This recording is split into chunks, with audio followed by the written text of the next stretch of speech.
করতে পারি, তুই সরকারি চাকরি করে তাই করতে পারবি না। আমি সে কথা বলছি না, কত বড় হাত আছে। আমি সে কথা বলছি না, আমি বলছি তুই কি করছিস না আসল করছিস গোড়াঘাটে নির্মলের কাছে ও বলছে यहाँ कितना फीट में पानी है दादा? पानी कितना फीट में है? 100 फीट में। 100 फीट में एक नंबर पानी।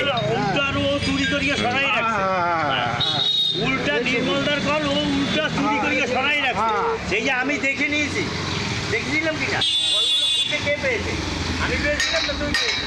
আমি অতটা জানি না, তুই পেয়েছিলাম, আমি দিলীপকে এবার বলেছি, এবার দিলীপ কি করছে না করছে, এবার ও কাজে যাচ্ছে, ও কি করছে না করছে তুই বল আছে, এবার নির্মলদা বলবে ও বুঝবে। শোন শোন, নির্মলদাকে বলেছে বলেই নির্মলদা আমাকে ওটা কল লাগিয়েছে না লাগিয়েছে ও লাগিয়েছে সব খবর দিচ্ছে আমার মাথা। চলো বলছো মনের মধ্যে অনেক হিংসা হবে, মনের মধ্যে না হলে হিংসা, তুই দুটো পয়সা ইনকাম করে খাবি, ও তোমাকে জ্বালাবে। আমার তো তুই কাজ করছিস, কন্ট্রাক্টর বলে দিয়েছে তুই যা ভালো বলছিস